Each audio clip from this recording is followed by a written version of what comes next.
बिस्मिल्लाहिर्रहमानिर्रहीम रब्बिश्रह ली सदरी व यस्सिर ली अमरी वहलुल उक़दतम मिन लिसानी यफ़क़हू क़ौली आमीन या रब्बुल आलमीन। सो बीएस के स्टूडेंट्स के लिए जी आज हम लोग जो है वो एक बहुत इंपॉर्टेंट प्रैक्टिकल उसकी डिस्कशन करने जा रहे हैं। So gram staining of bacteria, you know कि ये फर्स्ट सेमेस्टर जो बॉटनी का भी है, ज़ूलॉजी का भी है, केमिस्ट्री का भी है, और इसी तरह से बीएस के अलावा जो एडीएस के स्टूडेंट्स हैं, थर्ड ईयर के स्टूडेंट्स हैं, उनका जो प्रैक्टिकल होता है थर्ड ईयर के अंदर बॉटनी में डाइवर्सिटी ऑफ प्लांट्स, तो उसमें ये प्रोसीजर, ये प्रैक्टिकल बहुत इंपॉर्टेंट है क्योंकि ये मस्ट आता है हर एक ग्रुप को। यानी जितने मर्जी ग्रुप बना लें या जितने मर्जी आप लोगों के पास जो है वो स्टूडेंट्स हों, ये मस्ट हर एक ने करना होता है। हर एक एक क्वेश्चन पेपर में ये वाला क्वेश्चन मस्ट दिया जाता है। आपको जो मॉर्फोलॉजिकल नोट्स हैं वो डिफरेंट आ सकते हैं, आइडेंटिफिकेशंस डिफरेंट आ सकती हैं, बट ये वाला हर किसी ने करना है, तो इसलिए ये सबके लिए जानना बड़ा जरूरी है। तो डेट्स वाई आप लोग जी शुरू से लेकर टिल एंड मेरे साथ अटैच रहिएगा, सारी बातें अपनी क्लियर कीजिएगा कि क्या लिखना है और क्या याद करना है, और इसी तरह से आपको वाइवा में एग्जामिनर किस तरह के इसके साथ रिलेट करके क्वेश्चन पूछ सकता है, उसमें आपसे क्या क्या बातें हो सकती हैं, तो ये सारी बातें। और इसी तरह से जो स्लाइड बनाते हुए आपसे गलतियां होती हैं तो वो कौन कौन सी है जिसकी वजह से आपको सही तरह से ये स्पेसिमन नजर या जो है वो ऑब्जेक्ट नजर नहीं आता ग्राम स्टेनिंग के हवाले से, तो वो सारी बातें मैं इस जो है वो डिस्कशन के अंदर क्लियर करूंगा इंशाल्लाह। ये आपके लिए बहुत ज्यादा हेल्पफुल होगा, यूजफुल होगा, तो आप लोग इसी वजह से मेरे साथ अटैच रहिएगा। तो इंशाल्लाह जी हम लोग इसमें सारी बातें एक एक करके क्लियर करते जाएंगे। तो हम लोग चलते रही नेक्स्ट, जो हमारे पास सबसे पहली बात है वो है ग्राम स्टेनिंग ऑफ बैक्टीरिया को ग्राम स्टेनिंग क्यों कहते हैं। देखिए मैं इसका नाम ग्राम रख रहा हूँ, ले रहा हूँ, मोस्टली इसको लोग जो है वो ग्राम बोलते हैं, लेकिन ग्राम एक्चुअली यूनिट है वेट का, जबकि ग्राम साइंटिस्ट का नेम है। तो आप लोगों को लिखा नजर आ रहा है कि gram stain was developed by Christian Gram, पूरा नाम था उसका क्रिस्टियन हैंस ग्राम। तो ग्राम ने ये सबसे पहली दफा, क्योंकि ये टेक्निक हमें बताई थी, डेवलप की थी to classify the bacteria, to study the composition of cell wall of bacteria, तो डेट्स वाई उसके नाम पर हम लोग इस स्टेनिंग का नाम रखते हैं ग्राम स्टेनिंग। उसके बाद फिर लिखा हुआ है मॉडिफाई इसको किसने किया, हुकर ने इन 1921 में। अब इसमें आपको जो मेन मेन बातें, पहली बात तो याद रखनी है कि ऑब्जेक्टिव क्या है इसका, वो आपको वाइवा में पूछ सकता है, और फिर आप लोग वहां पर हमारा भी मुंह देख रहे होते हैं और एग्जामिनर का भी कि ये क्या इसने पूछ लिया। तो बेसिकली ऑब्जेक्टिव सबसे पहली चीज होती है जो आपके माइंड में होनी चाहिए कि मैं ये क्यों करना चाह रहा हूँ, मेरा ऑब्जेक्टिव क्या है इस प्रोसेस को करने का, तो इसलिए उसको मैं अभी एक्सप्लेन करता हूँ। तो ये मस्ट आप लोगों ने याद करना है, लिखें चाहे ना, कॉपी में भी चाहे ना लिखें। और जब आप लोगों को ये प्रैक्टिकल लिखने के लिए दिया जाएगा, फर्स्ट 30 मिनट्स में आपने इसका प्रोसीजर लिखना होता है और सारा डायग्राम कुछ बनानी होती है, तो उसमें ऑब्जेक्टिव लिखने की जरूरत कोई नहीं है, क्योंकि 30 मिनट्स में आपने प्रोसीजर सारे का सारा लिखना होता है, तो लेकिन याद जरूर करना है। Number 2, principle of Gram stain, again ये आपको अगेन वो प्रिंसिपल पूछ सकता है, ये भी आप लोगों ने आंसर शीट के अंदर नहीं लिखना, ना ही कॉपी के अंदर लिखना है, लेकिन अगेन इसकी आपको नौ होनी चाहिए कि ये क्या हमसे वो पूछ सकता है प्रिंसिपल क्या होता है और क्या नहीं होता।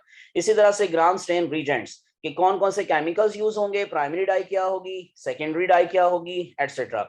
और उसके बाद फिर जो प्रोसीजर है मेन, यहां से अब आप लोगों ने जो सही मानों में आंसर शीट के अंदर लिखना शुरू करना है, वो प्रोसीजर है, उसके जो स्टेप्स हैं मेन, वो आपने सारे लिखने हैं, और उसके बाद फिर आप लोगों ने रिजल्ट बताने हैं। तो ये दो मेजर चीजें हैं जो आप लोग आंसर शीट में भी लिखेंगे और उसके साथ साथ अपनी प्रैक्टिकल नोटबुक में भी लिखेंगे।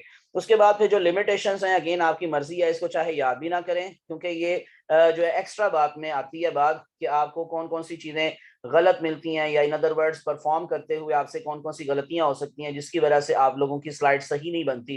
ये लिमिटेशंस के अंदर उन बातों को डिस्कस किया जाता है। और लास्ट पर जाकर एग्जांपल, ये इंपॉर्टेंट है, आप लोग जब लिख लेते हैं तो सम टाइम आप लोगों को डिफरेंशिएट करके ग्राम पॉजिटिव की एग्जांपल एक देनी होती है, नेगेटिव की एग्जांपल देनी होती है, और ऑब्जेक्टिव के हवाले से भी ये एग्जांपल बड़ी इंपॉर्टेंट है। बात बात ये आपको एमसीक्यूज के अंदर पूछ लिया जाता है, which one of the following is a gram positive bacteria, which one of the following is gram negative bacteria. हम चलते हैं नहीं जरा इसके ऑब्जेक्टिव्स की तरफ। तो सबसे पहली बात ऑब्जेक्टिव, मैंने जैसे कहा था किसी भी बात को, किसी भी काम को शुरू करने से पहले आपके माइंड में एक ऑब्जेक्टिव होता है कि मैं असल में करना क्या चाह रहा हूं ये सारा कुछ करके।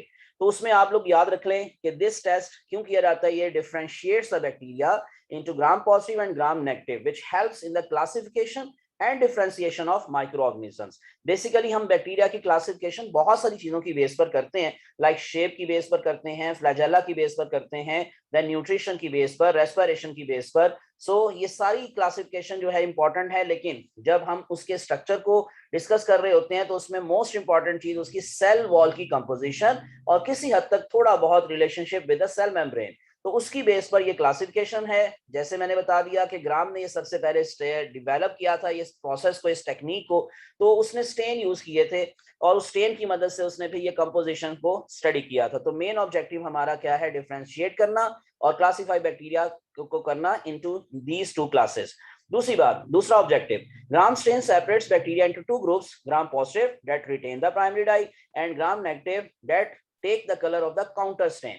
हम दो स्टेन यूज करेंगे, उसमें से एक प्राइमरी डाई होगी जो क्रिस्टल वायलेट होगी और एक काउंटर स्टेन को हम सेकेंडरी डाई भी कहते हैं, जो कि नेगेटिव जो है वो रिटेन करेंगे और उसका नाम है सैफरानी, जो पिंक कलर की डाई होती है। अब उसके बाद हम चलते हैं जरा प्रिंसिपल क्या है इस सारे प्रोसेस का। So gram negative organisms do not contain thick cross link layer of peptido या पेप्टाइडोग्लाइकन।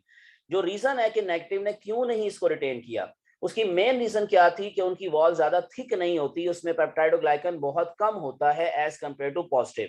दूसरी reason, following the application of crystal violet and iodine, crystal violet iodine complex बनना चाहिए जो कि इन नेगेटिव बैक्टीरिया में नहीं बन पाता, so they are not trapped within the peptidoglycan.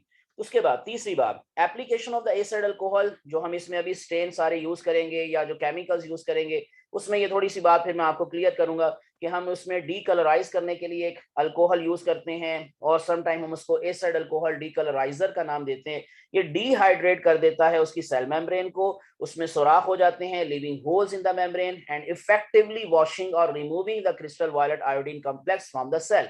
तो सेल के अंदर से वो सारा क्रिस्टल वायलेट सिंपली निकल जाता है नेगेटिव की वॉल में से। और आखिरी बात, द सेल अपीयर कलरलेस, इसी वजह से फिर हम उनको देखने के लिए, यानी जब वो कलरलेस हो गए, उनका सारा कलर जो क्रिस्टल वायलेट वाला शुरू पर यूज होता है वो निकल गया, तो उसको देखने के लिए अब हम काउंटर स्टेन यूज कर लेंगे। और वो कौन से वाला होगा, सेकेंडरी स्टेन सैफरानीन।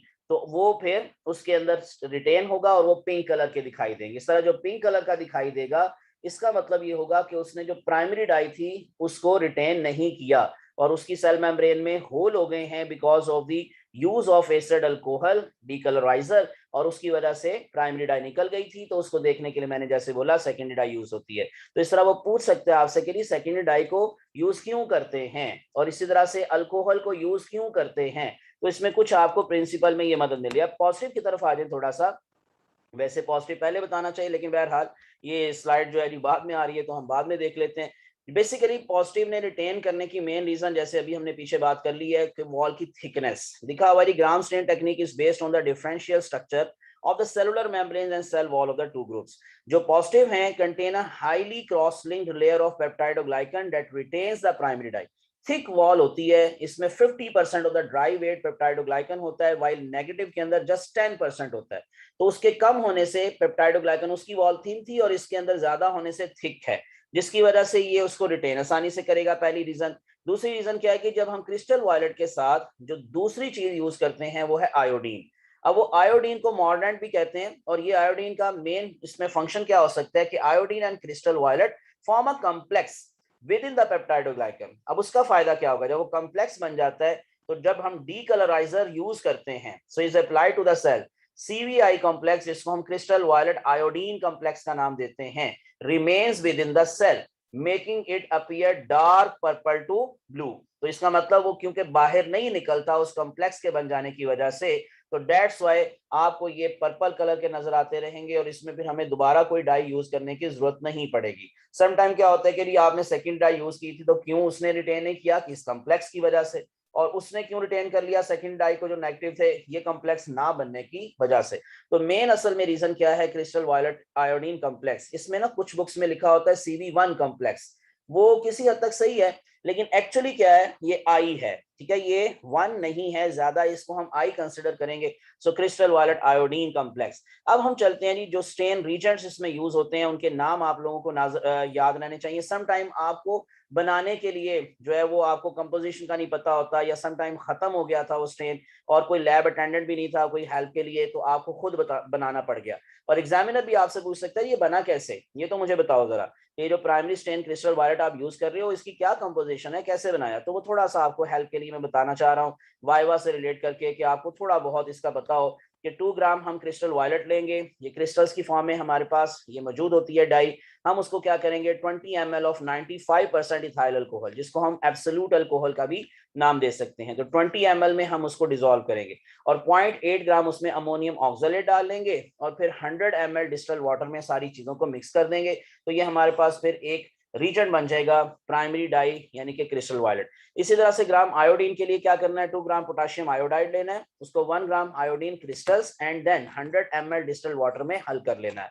फिर आखिरी चीज जो डी कलराइजर है, बल्कि एक सैफरानीन भी अभी रहता है, डी कलराइजर में जी हम लोगों ने 50 ml एसीटोन और 50 ml आपने इथानोल ले लेनी है, इसको हम डी कलराइजर का नाम देंगे। Last one is the counter stain secondary dye safranin, उसमें 4 ग्राम सैफरानीन ले लेंगे, 200 ml 95% इथानोल, जैसे कि हमने जो था क्रिस्टल वायलेट का बनाया उसमें 2 ग्राम लिया था, इसमें 4 ग्राम ले लिया, ये डिफरेंस है। और उसमें हमने क्या किया था 100 ml, यहाँ पर आप देखें 800 ml डिस्टिल्ड वाटर, इसको हमने जरा डाइल्यूट करके बनाना होता है। तो ये कुछ रीजेंट्स मैंने आपको बता दिए। अब हम आते हैं मेन हमारा जो फोकस है, यानी जो हमने लिखना है, याद करना है, पीछे वाली बातें वैसे याद रखनी थी, लिखनी नहीं होती आंसर शीट में, लेकिन यहाँ पर आपने जो अभी आएगा वो सारा कुछ लिखना है।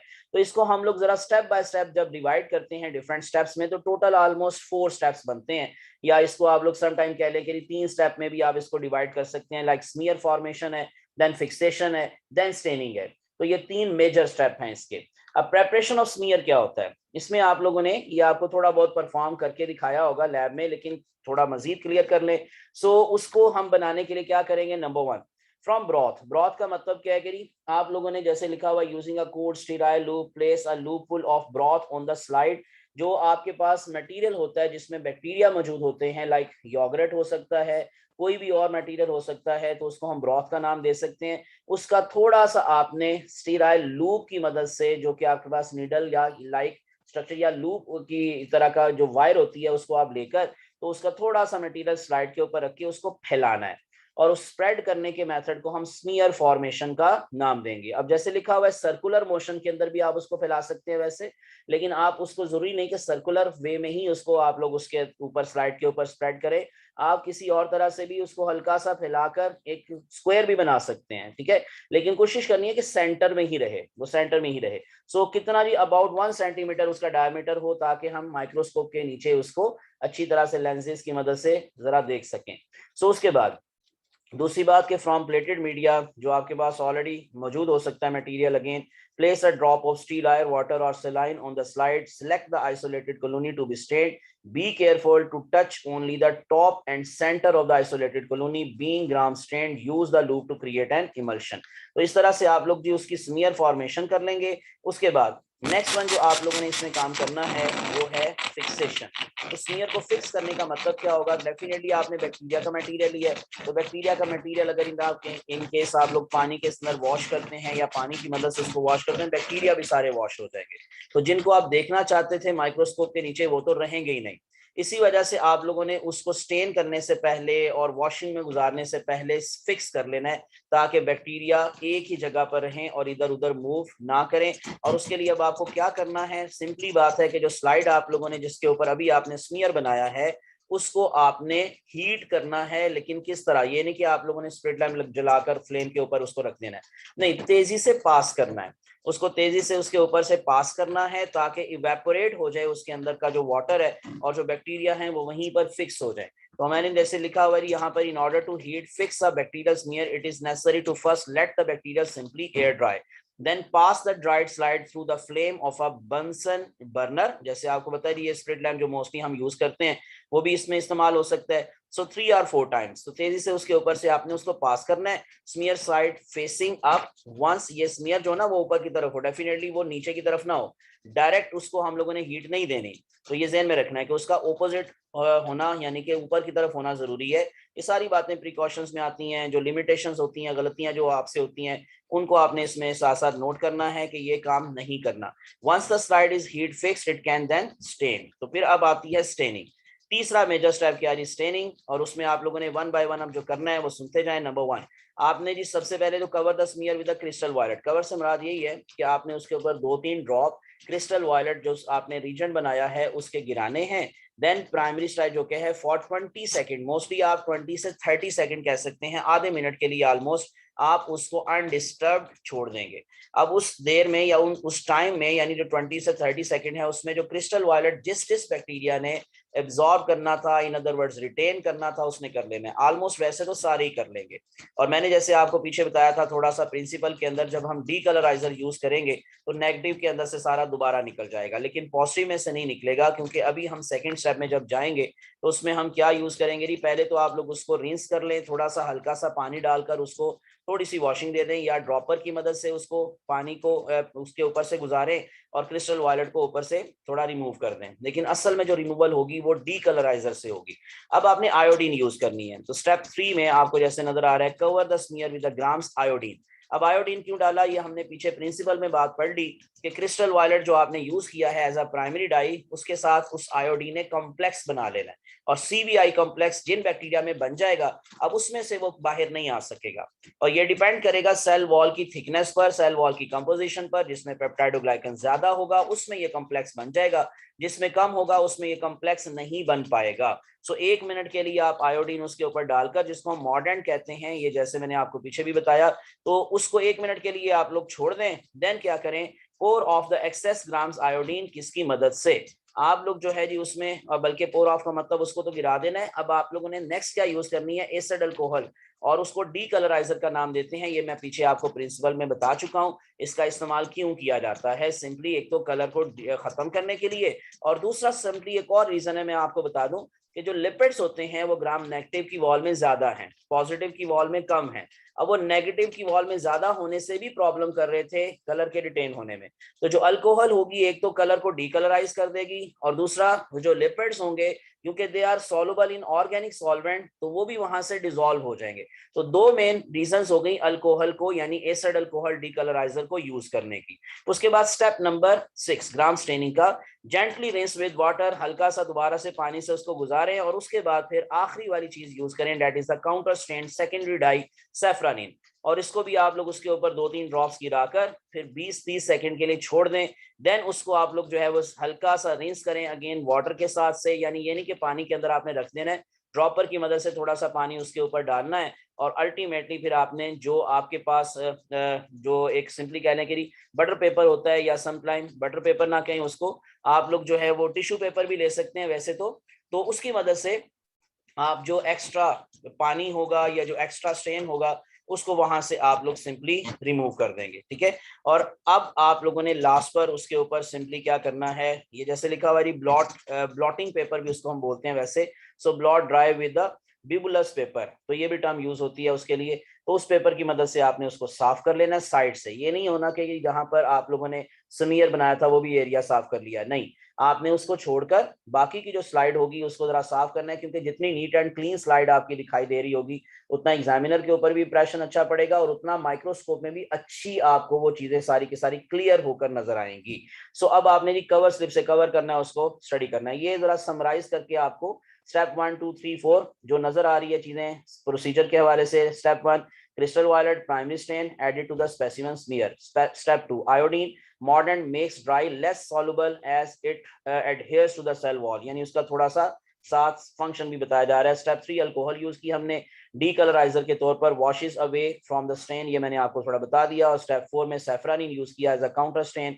सो उसके बाद फिर आपने अब देखें नीचे रिजल्ट देखना है, तो जो पर्पल सारे के सारे नजर आ रहे हैं वो पॉजिटिव हैं, फिर उसके बाद डीकलराइज हो गए जो नेगेटिव थे, ठीक है, और उनका फिर कलर पिंक नजर आना शुरू हो गया। पहले सारे पर्पल नजर आ रहे थे, जब हमने डीकलराइजर यूज किया तो उसमें से जो पर्पल स्टिल बच गए, यानी कि जो सर्कल से आपको दिखाई दे रहे हैं, यानी कि स्पेस जो है वो सर्कुलर शेप के, वो पॉजिटिव थे, उन्होंने रिटेन कर लिया था। और लास्ट पर जो रॉड शेप के आपको नजर आ रहे हैं उन्होंने अब काउंटर स्टेन को एब्जॉर्ब किया। तो इस तरह दो कलर्स आपको फिर माइक्रोस्कोप के अंडर भी नजर आएंगे। वो किस तरह के, मैं अब आपको वो स्लाइड दिखा दूं जो कि बेसिकली आप लोगों को नजर इस तरह की आनी चाहिए। अगर इस तरह की स्लाइड आप लोगों की नजर आ रही है माइक्रोस्कोप के अंडर तो ये बहुत अच्छी स्लाइड है, इसमें कोई एयर ड्रॉप्स नहीं या एयर बबल्स नहीं है। ये जो पिंक कलर का सारा एरिया है ये नेगेटिव का एरिया है, जो पर्पल कलर का सारा एरिया है वो पॉजिटिव एरिया है। कोई ज्यादा क्लॉटिंग नहीं हुई हुई, कोई ज्यादा यहाँ पर मटेरियल इकट्ठा नहीं हुआ हुआ। वो कब होता है, जब आप हीट थोड़ा ज्यादा कर देते हैं तो बैक्टीरिया की कॉलोनी एक जगह पर आकर सारी इकट्ठी हो जाती है। इन अदर वर्ड्स वो डेड बैक्टीरिया होते हैं सारे के सारे। लेकिन ये जो स्लाइड अब आपको नजर आ रही है ये बहुत अच्छी स्लाइड है और इस तरह की स्लाइड आप लोगों की भी होनी चाहिए। मैंने जी शुरू से लेकर एंड तक अब आपको सारी चीजें क्लियर की हैं, तो आप लोगों को ये सारी चीजें माइंड में रखनी है वाइवा के अकॉर्डिंग भी, और इसी तरह से जब आप लिखेंगे उसको आंसर शीट में, तो लिखते हुए आपको जैसे मैंने कहा आप सिर्फ प्रोसीजर लिख दें और उसके बाद फिर आप आखिर पर रिजल्ट बता दें। तो रिजल्ट आपका क्या है, gram positive purple, gram negative pink. अब इसमें आप लोगों को कुछ मैं एग्जांपल भी साथ दे देता हूं लास्ट पर। जो एग्जांपल्स हैं ग्राम पॉजिटिव बैक्टीरिया की, नंबर 1 कुछ नाम याद रख लें, अगर आप कोई वाइवा में पूछ लेता है कोई बताओ एक दो कोई ग्राम पॉजिटिव बैक्टीरिया का नाम, तो उसमें जैसे लिखा हुआ है स्ट्रेप्टोकोकस, स्टेफाइलोकोकस, इसी तरह से लिस्ट्रिया, और इस तरह से फिर कोरिनी बैक्टीरिया या कोराइन बैक्टीरियम, और बैसिलस सब जो है ना ये लैक्टोबैसिलस ज्यादा इंपॉर्टेंट नेम है याद रखने के हवाले से। अगर आप दही का मटेरियल यूज कर रहे हैं तो पूरा नाम याद रख लें। लैक्टो आपको बता रही दूध से रिलेटेड ये वर्ड है, सो लैक्टोबैसिलस जो दही में पाए जाते हैं ग्राम पॉजिटिव बैक्टीरिया, और लास्ट पर क्लोस्ट्रीडियम एटसेट्रा। अब इसी तरह से ग्राम नेगेटिव की कुछ एग्जांपल आप नोट कर लें, इनको याद रख लें। Escherichia coli is a gram negative bacteria, Salmonella typhi जिससे टाइफाइड होता है, इस तरह से शाइजेला स्पीशीज, और इस तरह से निजीरिया, आपने गोनोरिया पूरा नाम पढ़ा होता है, सीडोमोनास है, सो उसकी स्पीशीज का नाम है जी एरोगिनोसा, और इस तरह से गोनोरिया ये दोबारा से आ गई, ये निजीरिया गोनोरिया असल में पूरा नाम है उसका। सो इसी तरह से जी क्लेमाइडिया, ट्रैकोमेटस, और फिर यर्सीनिया पेस्टस। ये थे जी ग्राम नेगेटिव बैक्टीरिया की एग्जांपल। उम्मीद है जी आप लोगों की काफी बातें क्लियर हो गई होंगी।